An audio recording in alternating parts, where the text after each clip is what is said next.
There is another countdown that is nearly over. With just one day left, massive automatic government spending cuts are about to start. The poison pill meant to force a budget deal isn't working.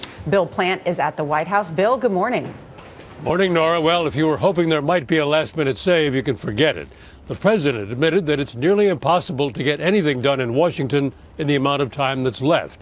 But he has invited the Republican leaders, House Speaker John Boehner and Senator Mitch McConnell, to the White House for a meeting tomorrow. That's the same day that he's required to sign that order for the budget cuts known as the Sequester.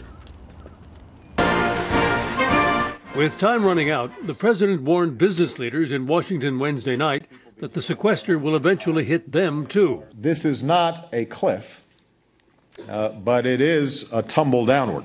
This is going to be a big hit on the economy. The president has until midnight Friday to sign an order putting the $85 billion automatic across-the-board cuts into effect.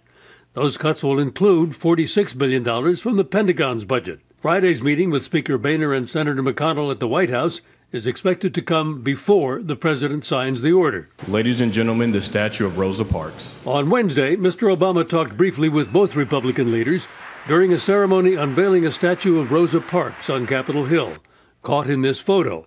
It's the first time they've met face-to-face since December. In a last-ditch scramble, Democrats and Republicans in the Senate have crafted alternative legislation to avoid the cuts. But both bills are expected to die when they're voted on later today. When Senate Democrats put forward tax hike gimmicks instead of negotiating serious spending cut solutions, Americans feel like they're not being listened to. Dire warnings from agencies and departments about the negative effects of the sequester have continued. But Republicans question whether the warnings are justified. Last Sunday on CBS's Face the Nation, Education Secretary Arne Duncan said this. And there are literally teachers now who are getting pink slips, who are getting notices they can't come back this fall. But when pressed Wednesday during a briefing, Duncan conceded he knew of only one county nationwide where there had been notices. And whether it's all sequester related, I don't know. Well, as it turned out, those notices weren't sequester related. Despite all of those dire warnings, nothing much will happen right away when the cuts go into effect.